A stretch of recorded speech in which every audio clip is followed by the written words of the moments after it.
তাহলে আজকে আমরা এটা কি পড়ছি যে গ্রোথ অ্যান্ড ডেভেলপমেন্ট সম্পর্কে আর একটু ডিটেলসে পড়ছি এখানে যে what do you mean by growth. Growth কি না, growth may be defined as a acquisition of tissue, acquisition মানে জমা হওয়া, with a concomitant increase in body size, মানে ক্রমাগত ইনক্রিজ হচ্ছে যেটাকে গ্র্যাজুয়ালি বলি আমরা increase in body size or any parts of the body.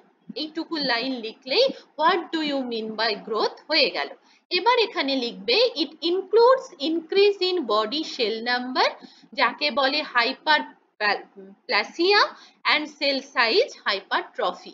যদি সেল নাম্বার বাড়ে তাকে বলে হাইপারপ্লাসিয়া, আর যদি সেল সাইজ বাড়ে তাকে বলে হাইপারট্রফি।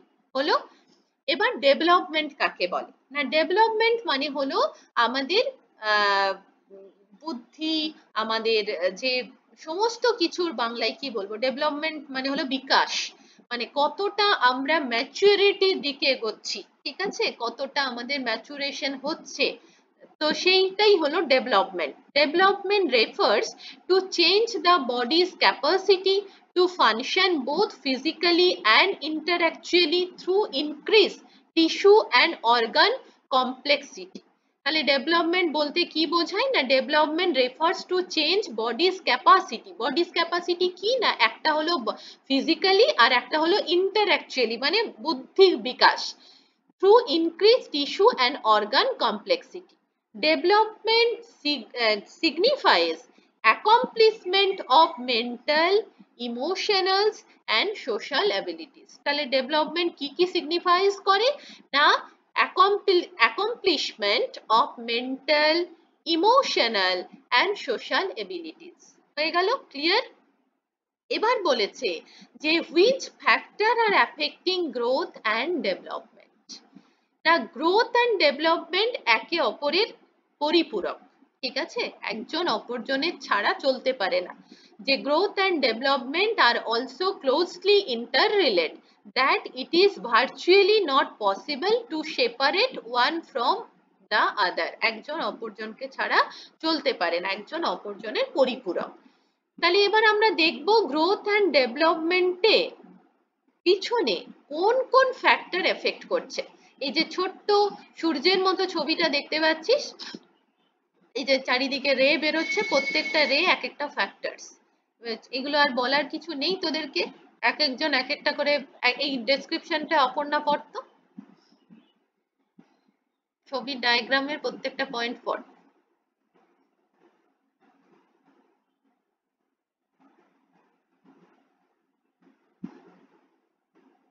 দেখতে পাচ্ছিস ছবিতে?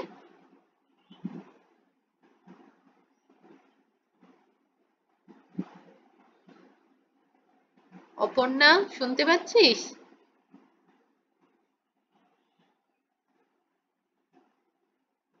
আচ্ছা, সুমিত আছিস? এই তো, হ্যাঁ, পড় তো, এটা কি লেখা আছে, কোন কোন ফ্যাক্টর এফেক্ট করে গ্রোথ অ্যান্ড ডেভেলপমেন্টকে?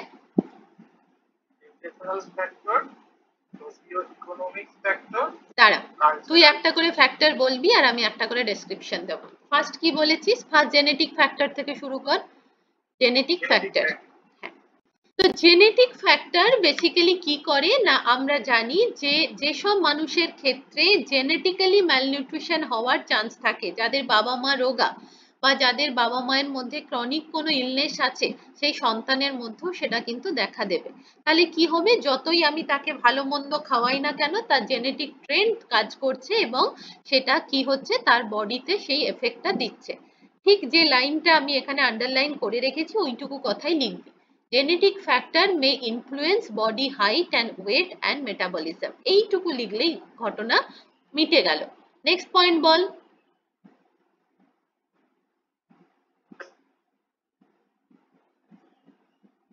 নিউট্রিশনাল ফ্যাক্টর, তাই তো? তো হ্যাঁ, নিউট্রিশনাল ফ্যাক্টর বলতে কি বুঝিয়েছে না, আমরা জানি যে যত রকমের মাইক্রোনিউট্রিয়েন্ট বা ম্যাক্রোনিউট্রিয়েন্টের ডেফিসিয়েন্সি যদি আমাদের বডিতে ঘটে, তাহলেই আমরা কিন্তু ম্যালনিউট্রিশন হব এবং সেটা গ্রোথ আর ডেভেলপমেন্টকে কিন্তু হ্যাম্পার করবে। ঠিক সেটুকুই লেখা আছে, nutritional deficiency of protein and calorie, vitamin and minerals both quantitatively and qualitatively considerable retard the physical growth and development. দুজনের মধ্যেই যদি পরিমাণগত এবং গুণগত ঘাটতি দেখা যায় তাহলে গ্রোথ অ্যান্ড ডেভেলপমেন্ট হ্যাম্পার হবে।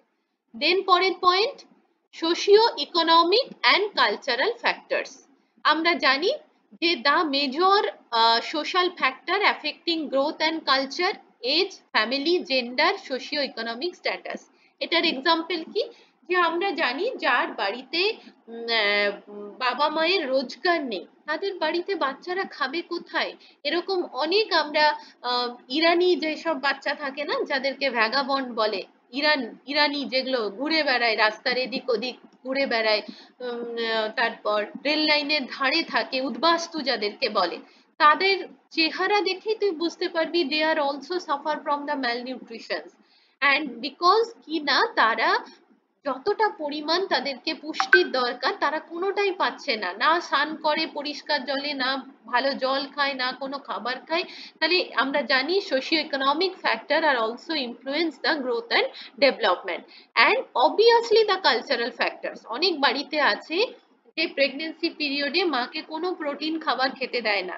আমরা এতদিনে জেনে গেছি যে প্রোটিন যদি না খাই তাহলে আমরা শেষ, আমাদের কিচ্ছু করার থাকবে না, সে আমাদের অ্যানিমেল প্রোটিনই হোক আর প্ল্যান্ট প্রোটিনই হোক, আমাদের প্রোটিন পার ডে ইনটেক করতে হবে। First class protein are also contain the more the amino acid rather than the plant protein. So every day you must be intake the কি না first class protein. First class protein বাদ দিলে আমরা বাঁচতে পারবো না। তো সেই জন্য অনেক কালচারাল অ্যাসপেক্টস আছে, অনেকের বাড়িতে 30 দিনের মধ্যে 20 দিন শুধু নিরামিষ ভোজ, ঠিক আছে, খাই না। আর আবার এরকমও আছে অনেকের ডিম ধর দুধ খেলে যাদের ইনডাইজেশন হয় অথচ তারা ভেজিটেরিয়ান, তাহলে তারা খাবে কি, তাদের সেই জ্ঞানটাও নেই যে কি খাবো, তারা একই রকমের ডাল খেয়ে যায় না, তাদের সেই কনসেপ্টটা থাকতে হবে যে বিভিন্ন রকম ডালকে মিক্সড করে তাদের তড়কা বানিয়ে খেতে পারে, রাজমা চাওয়াল খেতে পারে, কাবলি ছোলা খেতে পারে, যত রকমের ডাল আছে সেগুলো মিক্সিং মোডে খেতে হবে যাতে কিছুটা অ্যামিনো অ্যাসিড হলেও পূরণ হয়। দেন আছে এনভায়রনমেন্টাল অ্যান্ড সিজনাল ফ্যাক্টরস। আমরা জানি physical surrounding, Sunshine, hygiene, living standard are also affect the growth and development. ধর আমরা আমাদের অনেকের বাড়িতে এরকম আছে, আমরা দেখতে পাই সার্ভে করতে গেলে যে বাথরুম নেই, পুকুরের জলে স্নান করছে, তাহলে যার স্কিন ডিজিজ হয়েছে সেও পুকুরের জলে স্নান করছে, যার হয়নি সেও স্নান করছে, তাহলে কি হবে, তাদের হেলথ ভালো হবে না খারাপ হবে? খারাপ হবে। তো সেটাই হচ্ছে ক্রনিক ডিজিজ। ক্রনিক ডিজিজ কাদের বলি, যেমন ধর ক্রনিক ডিজিজ ডায়রিয়া, সেটা একটা ক্রনিক ডিজিজ। তারপর infantry bowel syndrome, peptic ulcer, gastric ulcer, অনেকের ক্যান্সার, এগুলো তো সব ক্রনিক ডিজিজ, একবার হলে আর ভালো হয় না। তো সেই রকম পালমোনারি ইনফেকশনস, যাদের নিউমোনিয়া টেন্ডেন্সি থাকে, তারপর অ্যাজমা টেন্ডেন্সি থাকে, তো এই ধরনের যাদের সমস্যা থাকে তাদেরও কিন্তু গ্রোথ ডেভেলপমেন্ট ভালো হয় না।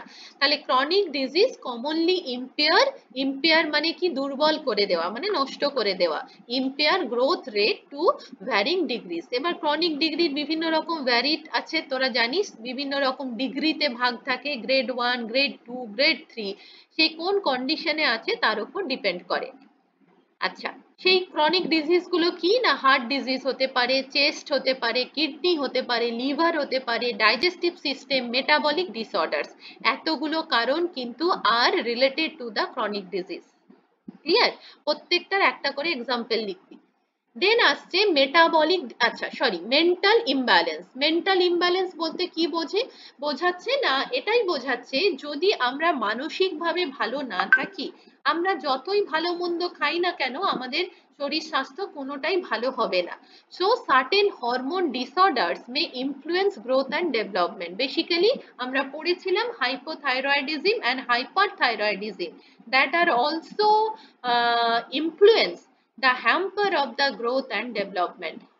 তো থাইরয়েড গ্ল্যান্ডের ডিসফাংশনের জন্য সেটা হাইপো হতে পারে আর ওভার অ্যাক্টিভিটির জন্য হাইপার হতে পারে, দুটোই কিন্তু আমাদের শরীরের জন্য খারাপ এবং এর ফলে আমাদের মেন্টাল ইমব্যালেন্স হয়।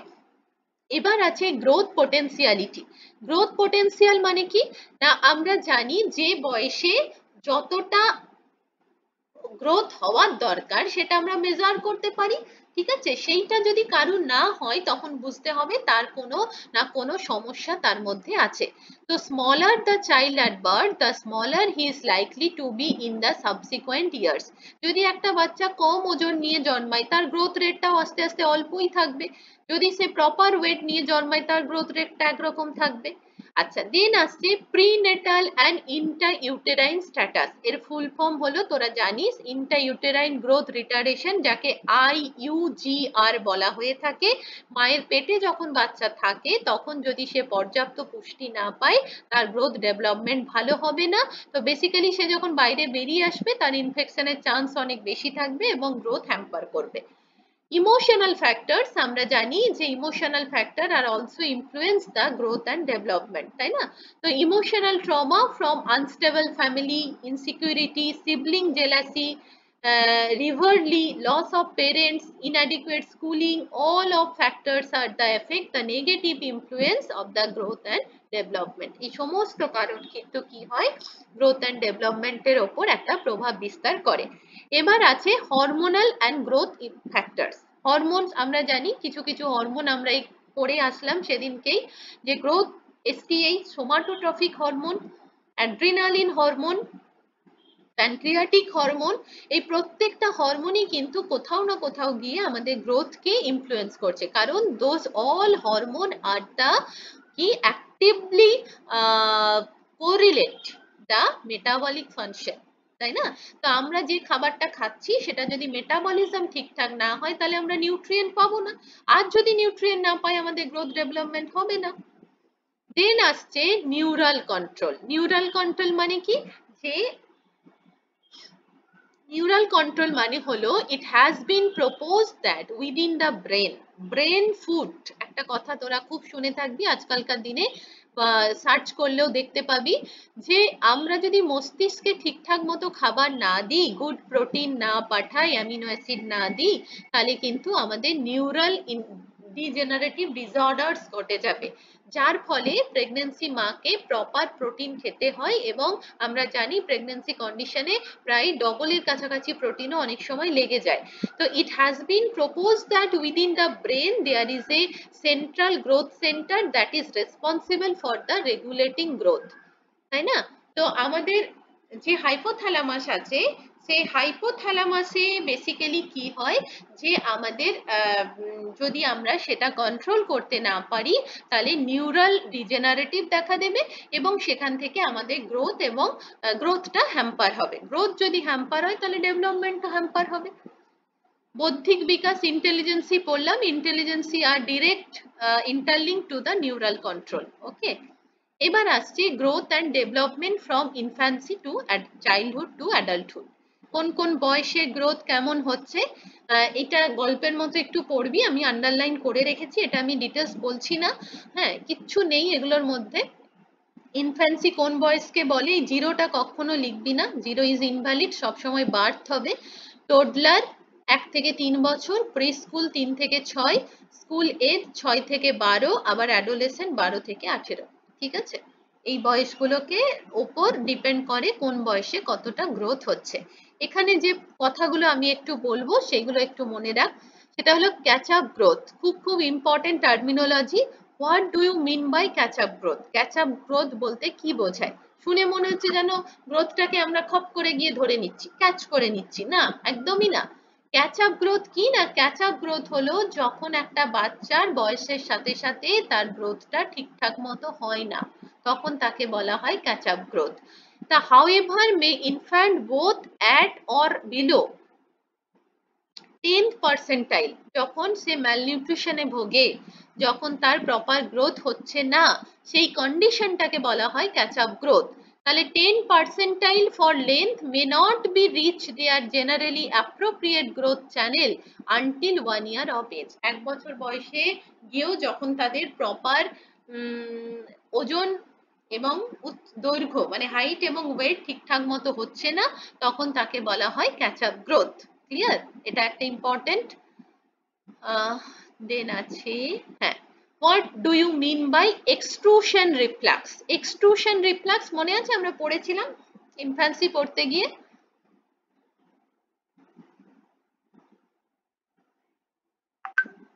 মনে আছে কারু এক্সট্রুশন রিফ্লাক্স? হ্যাঁ ম্যাম। কি বলেছিলাম মনে আছে?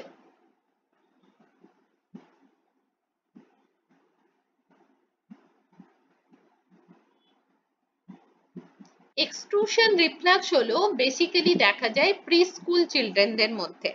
এক থেকে প্রি স্কুল এজ কত ছিল?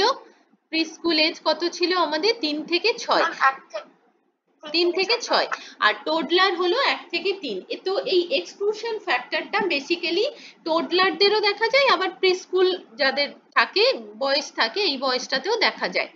কি হয় না, যখন বাচ্চাকে নতুন কোনো খাবার আমরা ইন্ট্রোডিউস করি সলিড ফুড, সে তখন জিভ দিয়ে ঠেলে খাবারটাকে সামনে ফেলে দেয়, এটাকে বলে এক্সট্রুশন। কি বলছে এবার যদি ভুলেছিস না পিঠে ছাম তুলে দেবো একদম।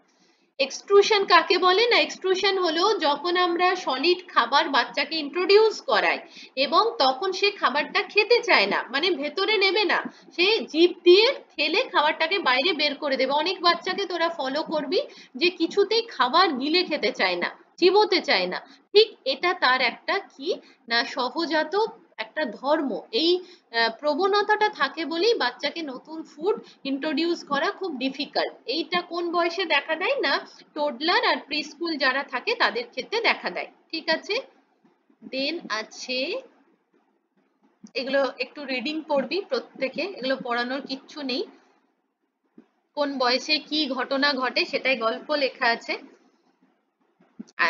এবার আছে মেজারমেন্ট অফ গ্রোথ। আমরা গ্রোথ কিভাবে মেজার করব না, আমরা জানি ওয়েট দিয়ে মেজার করতে পারি, ওয়েট ফর লেন্থ মানে হাইট দিয়ে মেজার করতে পারি, head circumference, chest circumference, mid upper arm circumference, প্রত্যেকটা দিয়ে আমরা মেজার করতে পারি।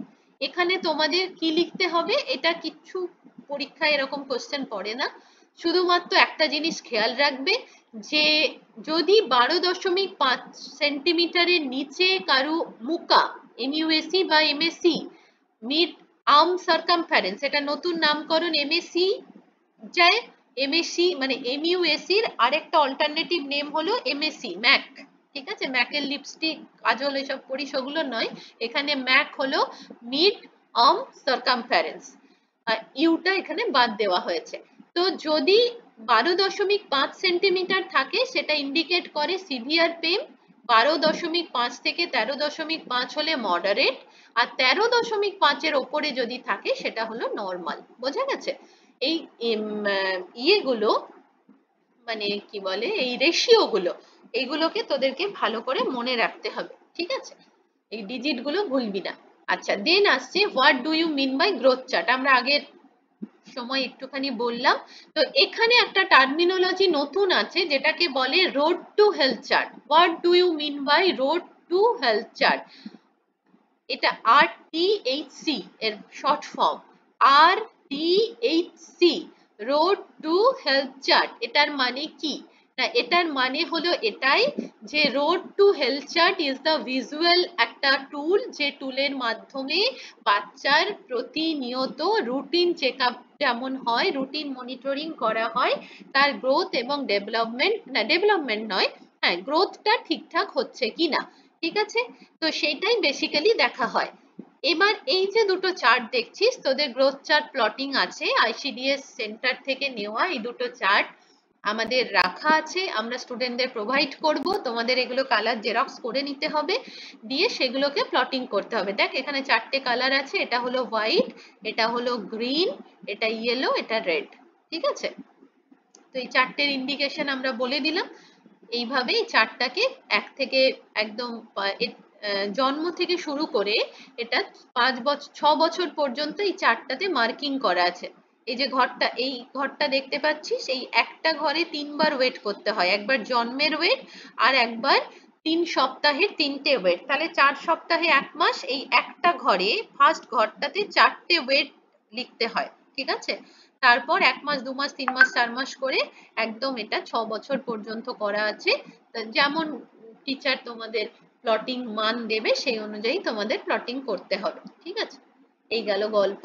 এবার যেটা আছে, এটা একটা লং কোয়েশ্চেন, যে role of the nutrition in promoting growth and development.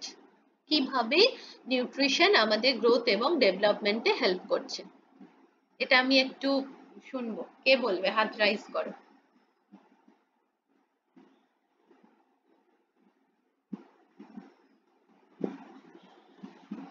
Hand raise. নিজের ভাষায় বল, সব জানিস তোরা, এগুলো সব পড়িয়ে দিয়েছি। একটাও হাত ওঠেনি।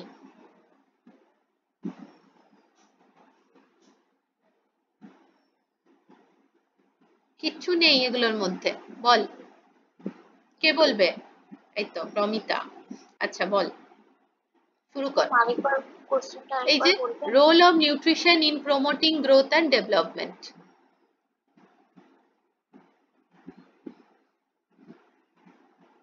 প্রচুর পরিমাণে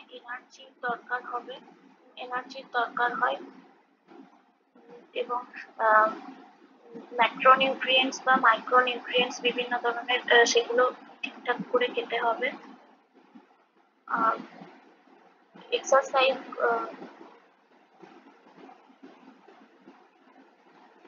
আচ্ছা, রোল অফ নিউট্রিশন মানে কি, যতগুলো নিউট্রিয়েন্ট আছে সবার কথাই বলতে হবে।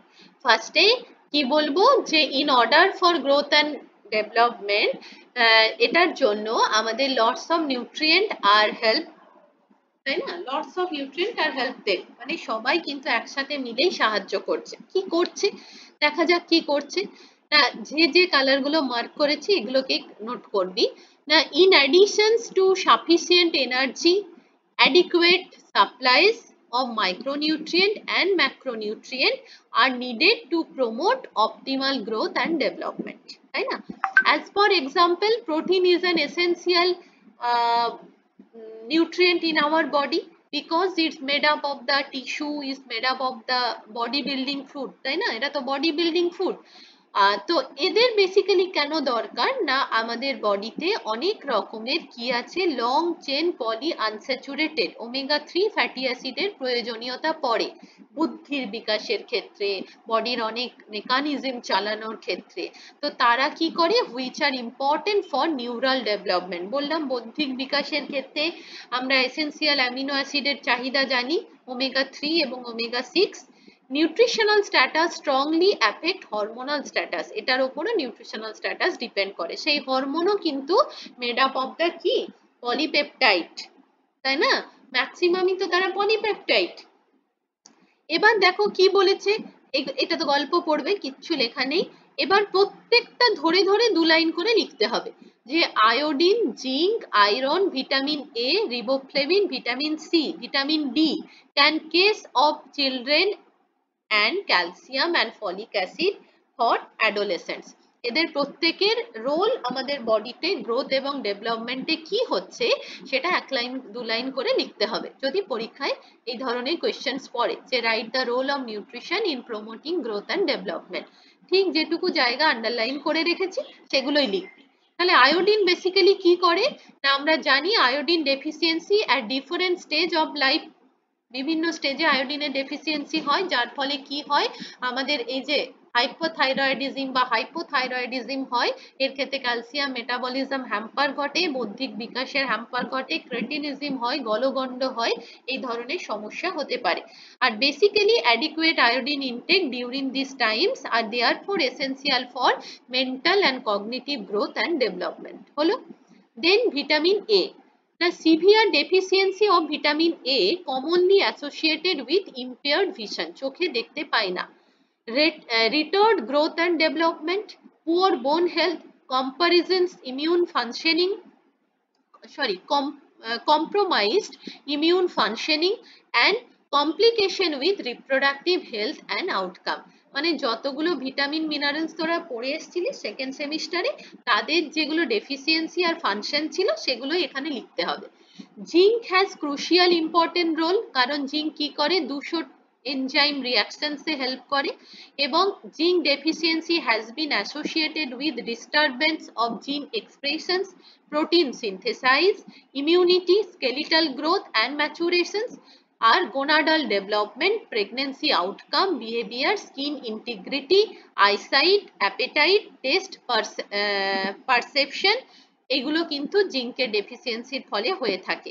Zinc deficiency can cause major intrauterine growth retardation, যদি কোনো বাচ্চা কম ওজন নিয়ে জন্মায়, সঠিক ওজন না থাকে, তাদের ক্ষেত্রে এগুলো দেখা দেয়।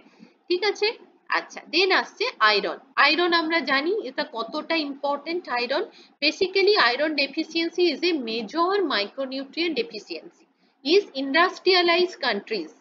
ঠিক আছে, it occurs on a much larger scale in developing countries. আয়রনটা ভীষণ ভীষণ ইম্পর্টেন্ট আমাদের, কি না এটা ডেফিসিয়েন্সি আমাদের কমিউনিটিতে পপুলেশনে সব থেকে বেশি হয়। দেন আছে আদার নিউট্রিয়েন্ট। আদার নিউট্রিয়েন্টের মধ্যে vitamin B12 also help the কি আয়রন বাইন্ডিং প্রোটিন।